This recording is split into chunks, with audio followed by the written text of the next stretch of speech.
Hello guys, it's Ign Hl04 back with another Splinterlands video.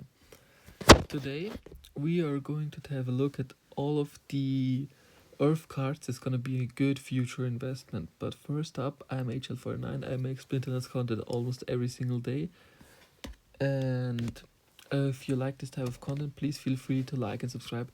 And also comment down below if you have a different opinion as I do. It would be really interesting to me.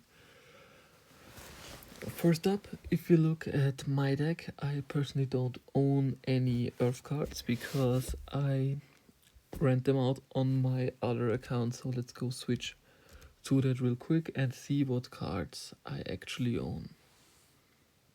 So first up, I wanna say that I don't like the Earth deck as much because I think it's a little overrated from time to time, and some of these summoners I don't really agree with. But let's first look at the reward cards and see what they have for potential. The first card I want to talk about is the Mercenary. This one is comparable to the Flash Golem. I don't know if you know it, but we can just take a look at it. It's a beta wild reward card. Or is it? Where is it? There is it, the Flash Golem. Here it is. So the Flash Golem also gets healed, but at level 3.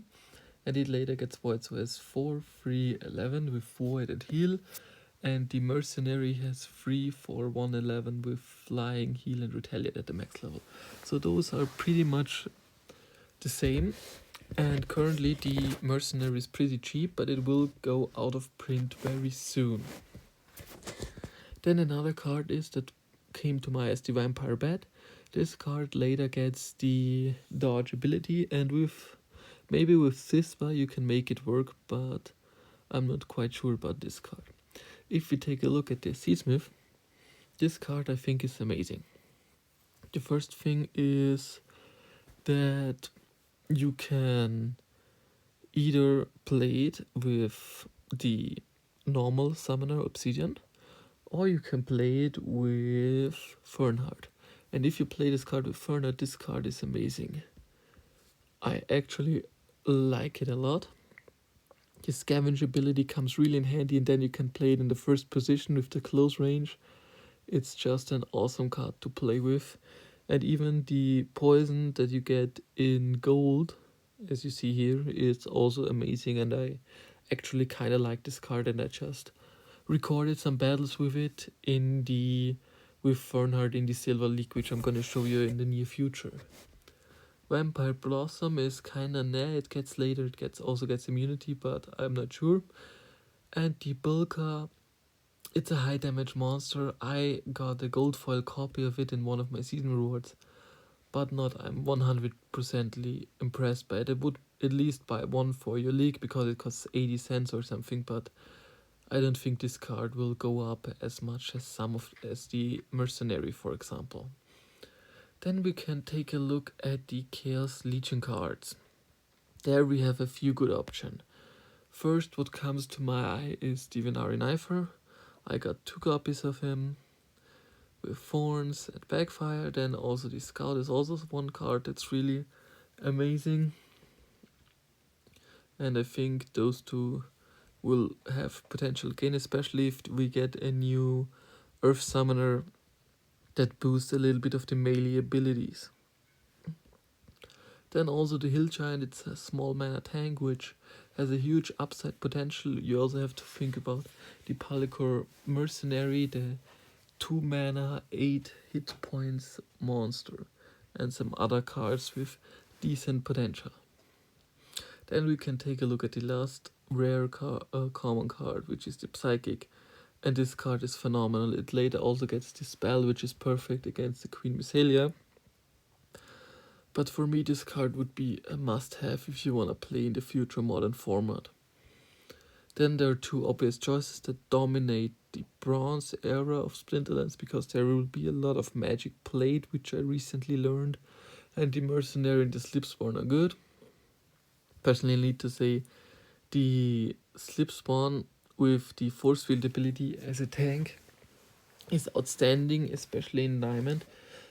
I really have, most of the time I have a hard time hitting it because I want to boost my monsters to up to 5, 6, 7 attack, and they're only doing 1 damage. And it's a really good counter against a deep lurker or a boosted up Palicor bandit. And I think this card will see a lot of play in the future. Like, I think it can be as good as the Shield Bearer, maybe a little bit less, but you can nearly compare it to it. And if we take a look at the Shield Bearer real quick, then let's see.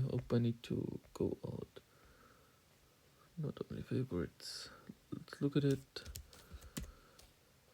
Shield.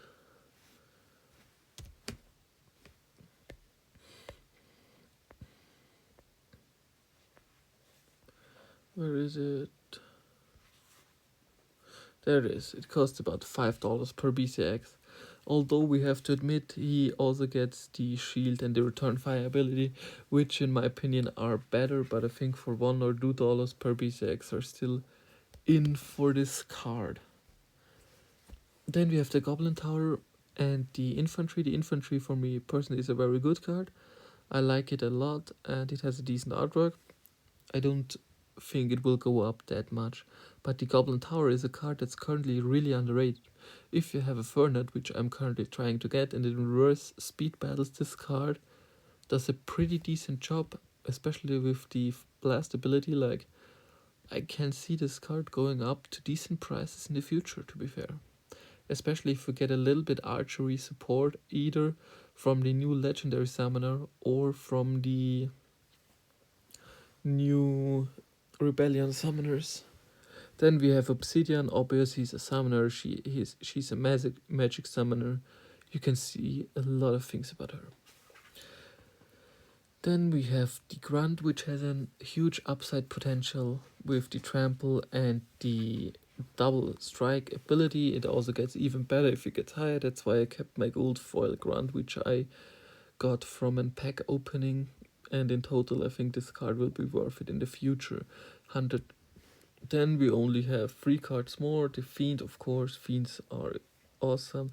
Acid Shooter is gonna be a good addition to a diamond deck with Fernhard, and I think this card in low mana battles will dominate in the future as the Grenadier. And then we have Queen Mycelia and Isa. Isa is a little bit underrated currently. She's one of the cheapest summon monsters for the green team, but I think she's amazing with the Scavenger, Stun, and Sneak ability. And also the Mycelia is just an outstanding card and the most valuable legendary since it came out. It came out $22, then it went down to 8, and now it's about $10. And Queen Mycelia is just one card that's extraordinary, awesome, and I think she will dominate the future meta of Chaos Legion 2. Then let's take a look quickly at the Rift Watcher cards that go to all cards. And we can go back to my account right now. Because you see, I bought a few Fernhards. I'm currently trying to get a max copy. I'm working on it, but I haven't been able to get all of the funds already. Then some cards I also want to point out is the Bumble Pixie. For me, it's a little too expensive for 19 cents per BCX. $20 for level 6 isn't even that bad, but I think it's a little bit high for me. Maybe I will get a level 10 copy occasionally if I have the funds and my Chaos Legion deck is fully built. But in all, I would love to see this card. I think it has a huge upside potential due to its unique ability. And with the reach and the heal, it can help you, especially in poison rule sets. Then we can take a look, Lich and Beast. I don't think this card is gonna be any good in the future, and I just don't need to talk about it. Then I think all of the rest of the Rift Watcher summoners also have a potential, but the most out of the 3 has the floor, because the floor is such a great card with Fernhard in battles where there are no abilities, with 7 attack, with 3 magic, 4 ranged, and a decent amount of hit points, that it can change the output of a game a little bit really fast. Especially the artwork is amazing from her, and I would love to get a max copy, but there are only 6 copies on the market.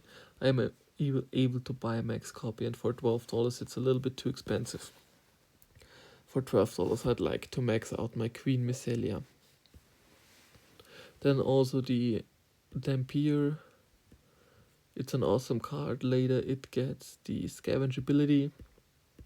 If you like to play your slip spawn, you can also think of this card. And this card has a huge upside potential because of the stun and the triage ability, especially with a high ranged attack. And personally, I think these are all the cards I think will be good in the future. They will be worth a lot. Hopefully, if Chaos Legion sells out pretty soon.